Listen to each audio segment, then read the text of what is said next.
한 사람이 두 주인을 섬기지 못할 것이니 혹 이를 미워하고 저를 사랑하거나 혹 이를 중히 여기고 저를 경히 여김이라.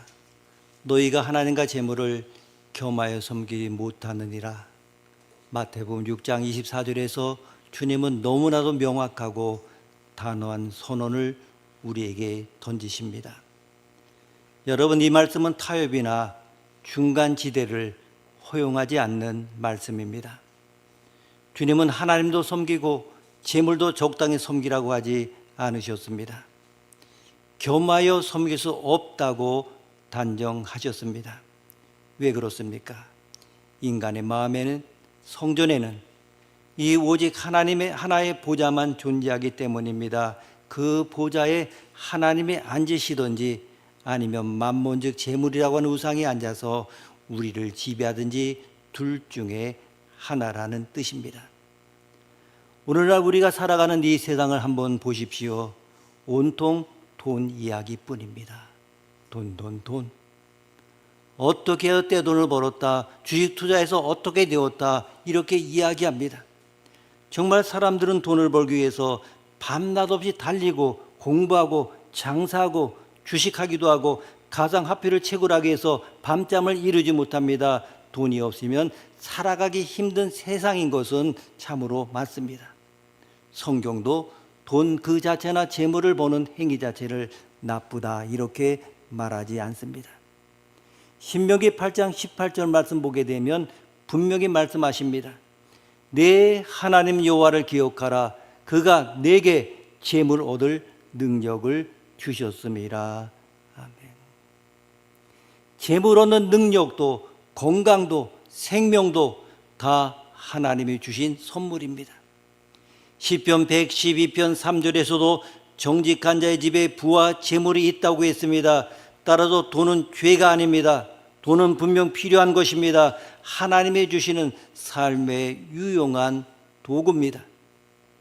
목수에게 연장이 필요하고 농부에게 낫이 필요하듯이 우리의 육신적 삶을 유지하기 위하여 돈은 필수적인 도구입니다. 그러나 성경이 경고하고 있는 것은 무엇입니까? 디모데전서 6장 10절 말씀 보게 되면 돈을 사랑함이 일만하게 뿌리가 된다. 돈을 사랑함이 일만하게 뿌리가 된다. 돈 자체가 나쁜 것이 아니라 돈을 사랑하는 마음, 그 돈에 인격을 부여하고 돈을 삶의 궁극적 목적으로 삼아 그것을 신뢰하고 의지하는 마음이 문제입니다. 돈을 사랑하는 순간에 인간은 영적으로 타락하기 시작합니다. 부정과 부패, 미움과 갈등, 사치와 방종, 심지어 혈육 간의 비극과 반인류적인 범죄가 모두 어디서 출발합니까? 바로 돈을 하나님보다 더 의지하고 사랑하는 그 왜곡된 마음에서 출발합니다. 이 돈이라고 하는 것은 단순한 물질이 아닙니다. 돈의 배후에는 인간의 탐욕을 자극해서 하나님으로부터 갈라 노려가는 무서운 영적 세력인 만몬이 숨어 있습니다. 그래서 골로새서 3장 5절은 탐심은 우상 숭배라 이렇게 정확히 지적하고 있습니다. 하나님은 우리가 만몬의 종이 되어서 탐욕에 휘둘릴 때 얼마나 비참하고 추해지는지를 잘 알고 계십니다. 그래서 하나님은 당신의 자녀들이 재물의 노예가 되지 않고 참된 자유인으로서 창조주 하나님만을 주인으로 섬기며 살아갈 수 있도록 거룩한 은혜의 장치를 주셨습니다. 그것이 바로 오늘 우리가 다루고자 하는 11조입니다. 오늘날 많은 성도와 현대인들이 11조에 대해서 오해하고 있습니다. 11조는 구약 구속사에서 모세 율법에 속한 것인데 예수님이 십자가에서 율법을 폐하셨으니까 새 언약의 백성인 우리는 11조를 드릴 필요가 없는 것 아닌가 이렇게 묻는 분들이 많이 있습니다. 맞습니다. 에베소 2장 15절 말씀 보게 되면 법조문으로 된 계명의 율법을 폐하셨다라고 분명히 기록되어 있습니다. 예수 그리스도께서 십자가에서 단번에 완전한 속죄 제물이 되셨기 때문에 우리는 더 이상 짐승의 피를 흘리는 제사 의식을 행하지 않습니다. 레위기의 음식 규례를 따르지 않고 육체의 할례를 받지도 않습니다. 구약의 제사법과 재판법, 의식법은 그리스도 안에서 완전히 성취되었고 폐지가 되었습니다. 그러나 여러분, 율법이 폐해졌다는 말의 진짜 의미를 신학적으로 깊이 이해를 해야 합니다. 예수님은 마태복음 5장에서 이렇게 말씀하셨습니다. 내가 율법이나 선지자를 폐하러 온 줄로 생각하지 마라. 폐하러 온 것이 아니라 완전하게 하려 함이라. 아멘. 이 율법의 잡구와 껍데기, 억압적인 형식을 폐하셨을 뿐 그 안에 담긴 하나님의 사랑과 공의와 구원의 은혜에 대한 감사의 정신은 폐해진 것이 아니라 그리스도 안에서 완성이 된 것입니다. 옛날 네덜란드의 한 고장이 만드는 명품 유리 그릇이 있었습니다. 그런데 제자가 그릇을 옮기다가 그만 바닥에 떨어뜨려서 산산조각을 내고 말았습니다. 제자는 절망해서 파편을 쓸어 담아서 버리려 했습니다. 그때 장인이 제자를 말리고는 그 깨진 유리 조각을 하나하나 정성스럽게 주워 모았습니다. 그리고 정교한 세공 기술로 순금을 녹여서 유리 조각 사이사이를 이어붙이기 시작했습니다. 얼마 후에 완성된 그릇은 어떠했겠습니까? 깨지기 전에 유리 그릇과는 비교도 할 수 없을 만큼 금빛 선들이 유리의 투명함과 어우러진 세상에서 단 하나뿐인 영롱하고 위대한 예술품으로 재탄생했습니다. 이 율법과 은혜의 관계가 바로 이와 같은 것입니다. 인간의 죄로 깨어져 버린 구약의 율법 파편을 예수 그리스도께서 십자가의 보혈과 사랑이라고 하는 금으로 이어서 붙여 완전히 새로 고쳐 놓으신 것입니다. 구약의 율법이 너 이것 안 내면 벌 받는다, 억압의 틀이었다고 하면 그리스도 안에서 새로워진 11조는 나 같은 죄인 살리신 구원의 은혜가 너무나 커서 내 소유의 모든 것이 다 주님의 것입니다라는 감격의 고백과 완성된 예배가 되는 것입니다. 더욱이 11조라고 하는 것은 모세 율법의 제정되기 훨씬 이전인 족장 시대부터 존재하였습니다. 창세기 14장을 보게 되면 아브라함이 조카 롯을 구하기 위해서 전쟁에 나가서 승리하고 돌아옵니다. 그때 지극히 높으신 하나님의 제사장인 살레망 멜기세덱이 떡과 포도주를 가지고 나와서 아브라함을 축복합니다. 아브라함은 아무런 법적 강요나 의무가 없었음에도 자신이 전쟁에서 얻은 전리품의 10분의 1을 기꺼이 멜기세덱에게 올렸습니다. 왜 드렸습니까?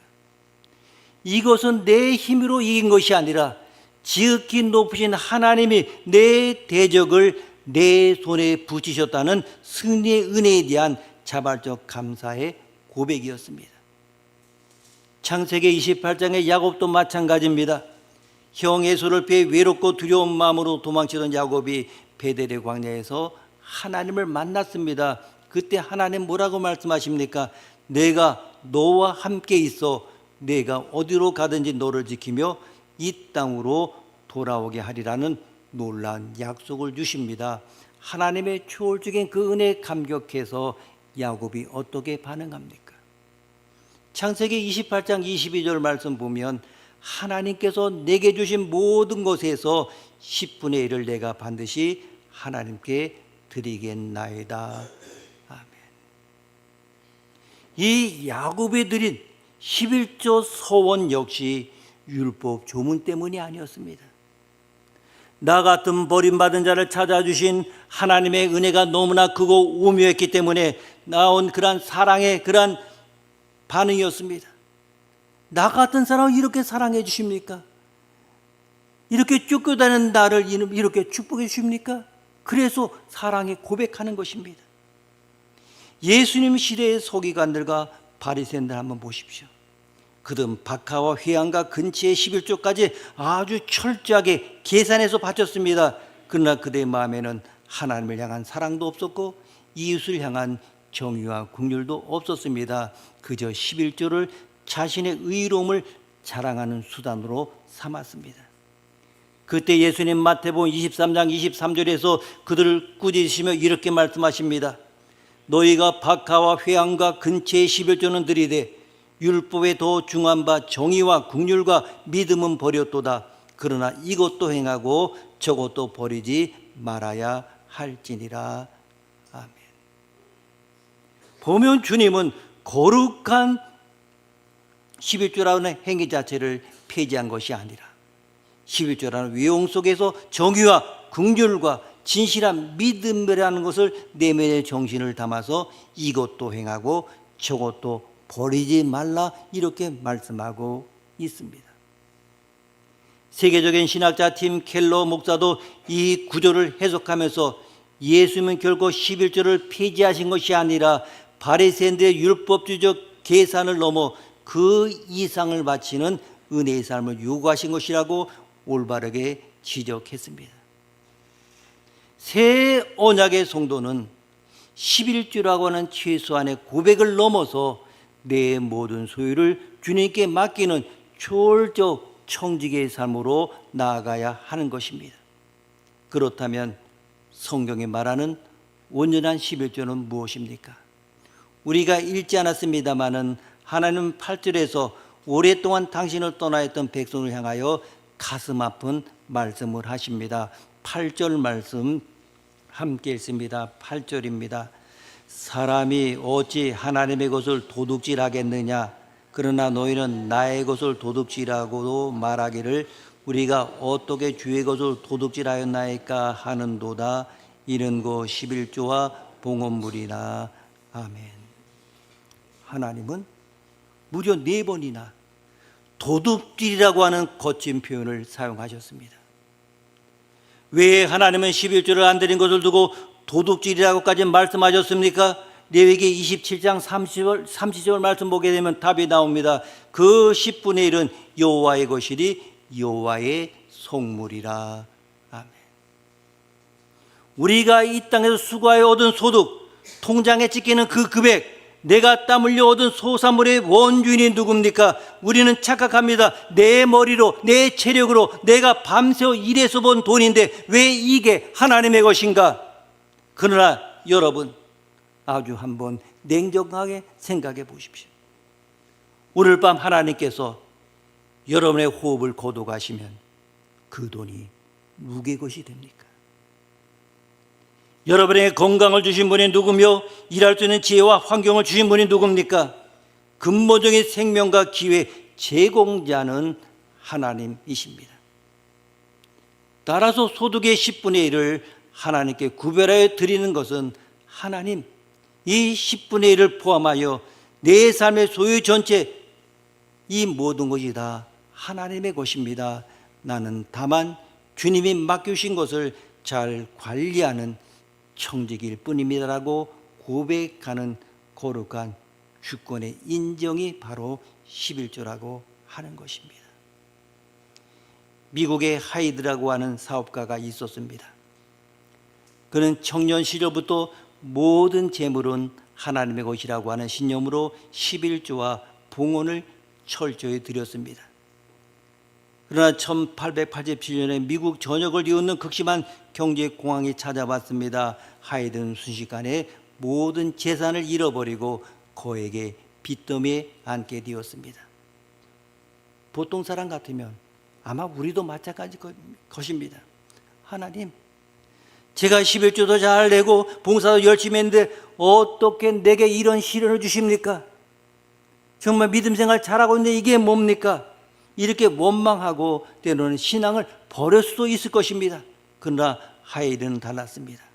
그는 이미 경제적으로 어려운 9가정을 후원하기로 약속했고 청년들을 위한 기독교 단체인 YMCA를 지원하기로 하나님 앞에 서원한 상태였습니다. 망하기 직전에 다 약속했습니다. 파산 위기 속에서 하이드는 망설임 없이 자신의 마지막을 소유하고 있던 개인 저택을 팔았습니다. 그리고 그 돈으로 가난한 이웃들과 YMCA와의 약속을 이행했습니다. 주위 사람들 말합니다. 저 하이드 미쳤다. 제 앞가림도 못하면서 남을 돕는다, 이렇게 비웃었습니다. 그러나 이 하이드의 마음속에는 확고한 주권의 고백이 있었습니다. 내 집도 내 재산도 내 것이 아니요 주님의 것이다. 주님의 것을 주님의 뜻으로 사용하는 것이 청지기의 당연한 의무다. 그로부터 3년 뒤에 하나님은 하이드에게 놀라운 지혜와 길을 열어주셨습니다. 그가 새로 일으킨 소규모 회사는 폭발적인 성장을 거듭했고 마침내 전 세계의 사랑을 받는 피부약품 기업으로 성장했습니다. 그 회사가 바로 오늘날 우리가 잘 아는 맨소레담입니다. 하이드의 삶은 증명합니다. 물질의 주권을 하나님께 맡기고 청지기로 살아가는 사람, 하나님은 결코 외면하지 않으신다는 그 사실을 그 삶으로 증명했습니다. 19세기 영국의 한 번한 항구 도시에서 일어난 일입니다. 한 어린 소년이 시골집을 떠나서 대도시로 나가 일을 배우기 위하여 상선에 우리로 가고 있었습니다. 그 소년의 주머니에는 어머니가 주어진 동전 몇 개가 전부였습니다. 소년이 배에 타기 직전에 항구에서 오랜 동안 산전수전을 다 겪은 노련하고 신실한 성장 한 분이 소년의 어깨를 짚으며 나지막히 말했습니다. 얘야, 내가 이제 거친 세상에 나가 무엇을 하든 어떤 장사를 하든 한 가지만큼은 목숨처럼 기억해라. 내 주머니 속에 들어오는 첫 번째 동전의 임자가 누구인지를 절대로 잊지 마라. 그 첫 번째 동전의 주인은 내가 아니라 너에게 생명과 건강을 주신 하나님이시라. 그 주권을 잊지 않는 한 내 인생의 배는 어떤 풍랑 속에서도 침몰하지 않을 것이다. 소녀는 늙은 선장의 그 한마디를 평생 가슴에 품었습니다. 그는 세상에 나가 돈을 벌 때마다 가장 먼저 하나님의 몫인 첫 동전, 즉 11조를 거룩하게 구별하여 바쳤습니다. 평생 동안 그 고백을 흔들림 없이 이겨낸 이 소녀는 훗날 영국사에 거대한 기여를 한 신실한 기업가이자 이웃을 섬기는 영적 지도자로 쓰임을 받았습니다. 저는 수주교회를 개척하고 난 다음에 이 수주교회의 짧은 역사 속에서 온전한 11조를 하고 있는 한 가정을 기억하고 있습니다. 우리가 작은 것에 11조는 얼마든지 할 수 있습니다. 그건 푼돈처럼 여겨지기도 할 것입니다. 그러나 그 푼돈도 어려운 사람에게는 큰 돈이 되기도 합니다. 한번 생각해 보십시오. 아파트를 팔고 새 아파트를 이사했을 때 처음 그 아파트를 샀을 때하고 팔 때 그 차이가 납니다. 그냥 우리는 이사할 때 감사합니다. 감사한 건 그냥 이렇게 표현을 안 되겠으면 몇 분 딱 하나님께 드리고 감사합니다 표현합니다. 그런데 그 가정은 그 차액의 11조를 정확하게 띄어서 하나님께 드렸고 계속해 11조 생활은 아주 잘하고 계십니다. 큰 돈 앞에 11조 떼는 거 결코 쉬운 결단이 아닙니다. 그러나 그 가정은 그렇게 했습니다. 여기까지 그렇게 살아오고 있습니다. 그러니 그것을 아는 목사는 그 가정 위해서 어찌 기도하지 않을 수가 있겠습니까? 여러분, 주일 성수라고 하는 것이 내 시간의 주권을 하나님께 드리는 고백이라고 한다면 11조는 내 재정과 삶의 주권이 하나님께 있음을 고백하는 시금석입니다.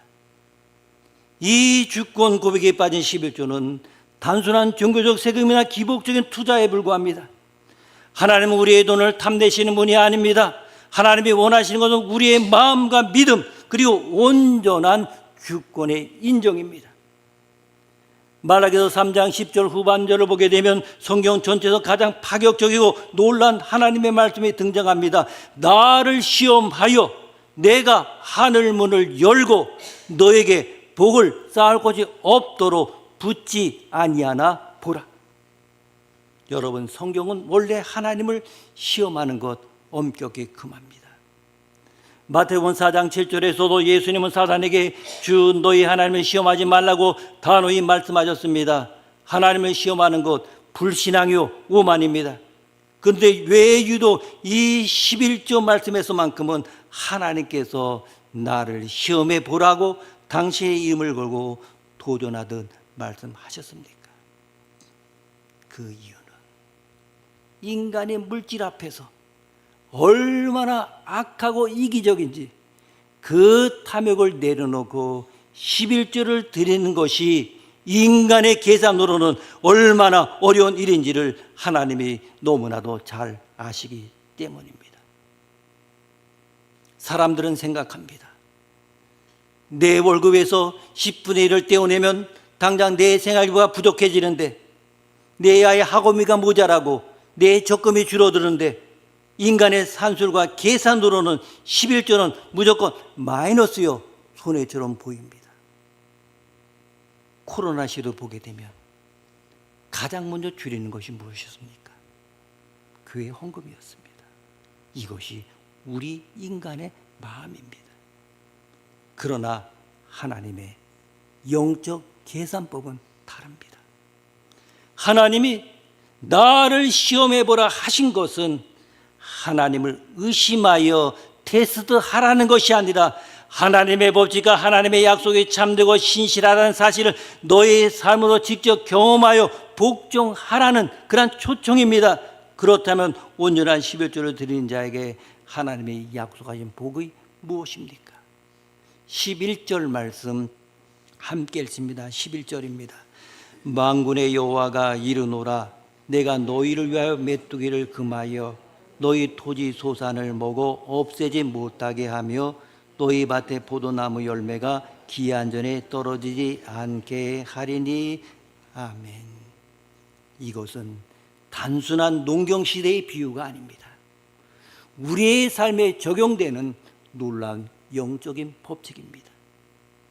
사람이 아무리 밤낮에 피땀 흘려 씨를 뿌리고 가꾸어도 갑자기 메뚜기가 밀려와서 한순간에 갉아버린다고 하면 남는 것은 앙상한 줄기뿐입니다.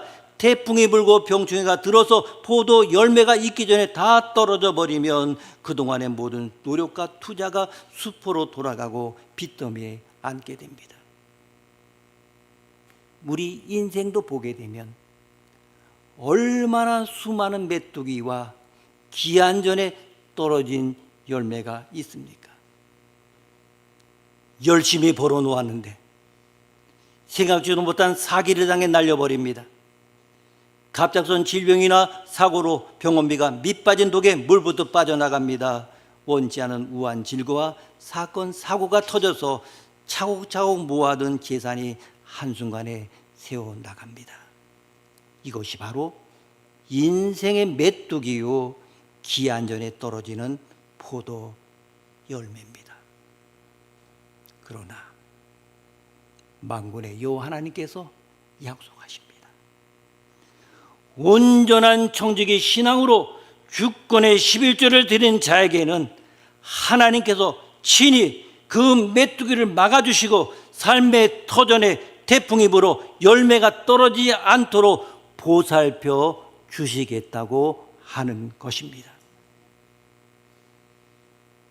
11조를 드리는 순간 손해를 보는 것 같지만 하나님의 메뚜기를 금해 주시고 새어나가는 구멍을 막아주시기 때문에 결국 수고한 대로 열매를 거두고 풍성해지는 하나님의 보충 법칙이 적용하는 것입니다. 더 나아가 12절은 이렇게 선포합니다. 12절 말씀 함께 읽습니다. 너희 땅이 아름다워짐으로 모든 이방인들이 너희를 복되다 하리라. 만군의 여호와의 말이니라. 아멘. 땅이 아름다워진다고 하는 것은 성도들이 머무는 삶의 터전, 가정과 일터와 사업장이 하나님의 평강과 은혜로 차오른다고 하는 뜻입니다. 그래서 하나님을 알지 못하는 세상 사람들조차 그 성도를 바라보며 과연 당신을 보니 하나님이 살아계시는군요. 당신은 참으로 복을 받은 사람입니다. 이렇게 인정하게 되는 역사, 이것이 바로 11조를 통해 주어지는 영적, 물질적 복의 완성입니다.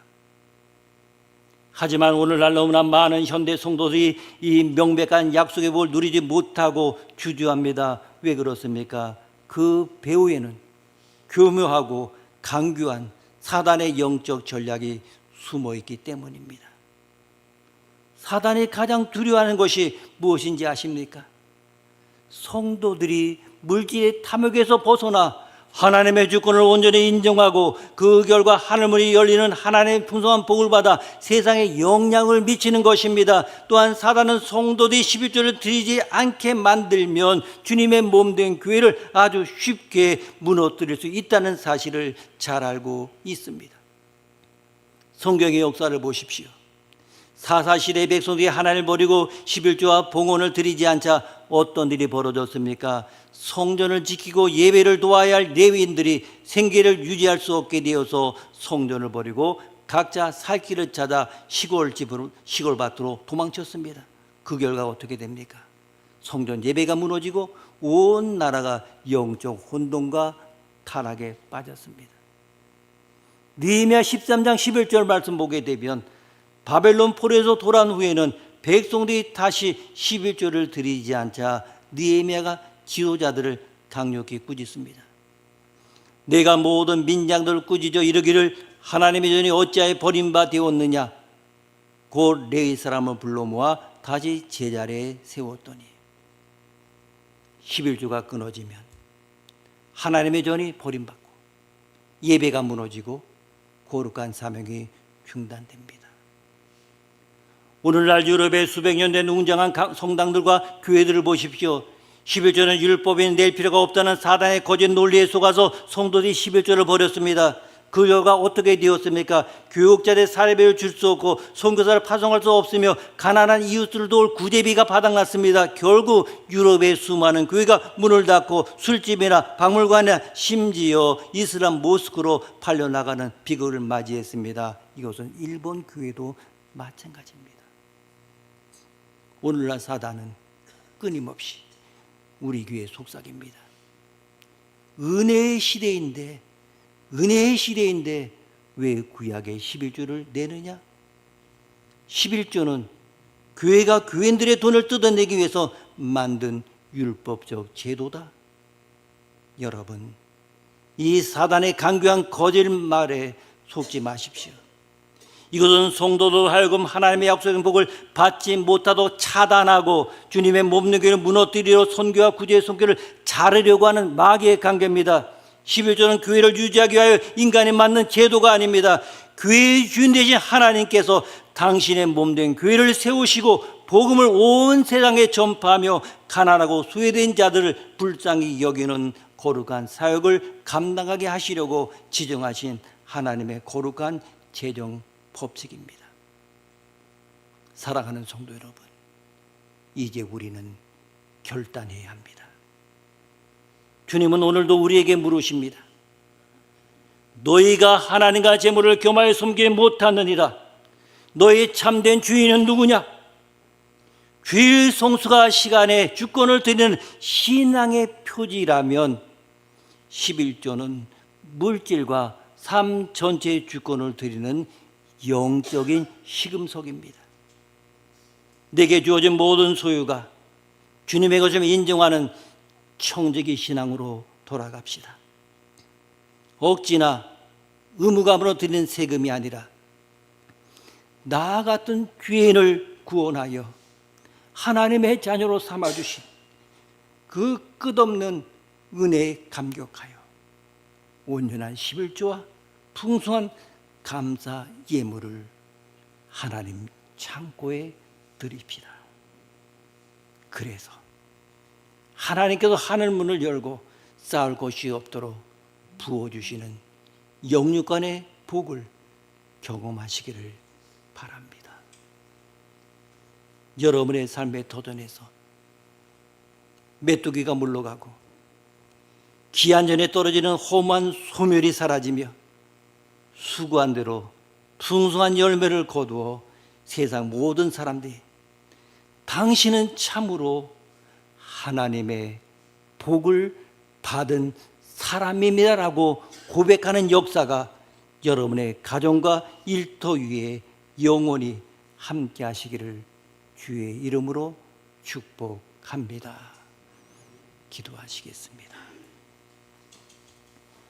사랑과 은혜가 풍성하신 하나님 아버지, 오늘 선포된 말씀을 통하여 우리 마음과 삶 그리고 재정을 향한 우리의 태도를 엄숙히 돌아보게 하시니 감사드립니다. 우리는 그동안 내 힘과 내 지혜로 돈을 버는 줄 착각하며 하나님이 주신 은혜와 생명을 잊어버리고 살아왔던 교만함을 이 시간 주 앞에 내려놓습니다. 재물을 하나님보다 더 신뢰하고 의지했던 우리 탐욕을 용서하여 주옵소서. 이 시간 우리의 신앙을 다시금 바로 세우기를 원합니다. 내게 있는 건강도 재물도 자녀도 생명도 모두 주님의 것임을 고백하는 참된 청지기가 되게 하여 주옵소서. 은혜에 감격하여 온전한 11조를 구별하여 드림으로 내 삶의 주권이 오직 하나님께 있음을 매일의 삶 속에서 확증하게 하옵소서. 주님께서 약속하신 대로 하늘문을 열어 주옵소서. 사랑하는 성도의 가정과 사업장 위에 메뚜기를 금하여 주시고 기한전에 열매가 떨어지는 허무한 재앙이 없도록 친히 막아주시며 수고한 대로 풍성한 열매를 거두는 은혜를 더하여 주옵소서. 그래서 성도들의 삶의 터전이 아름다워지고 세상의 수많은 이웃들이 성도들의 복된 삶을 바라보며 살아계신 하나님을 찬양하고 주님께로 돌아오는 거룩한 역사가 일어나게 하여 주옵소서. 우리 주 예수 그리스도의 이름으로 감사하며 기도드립니다. 아멘.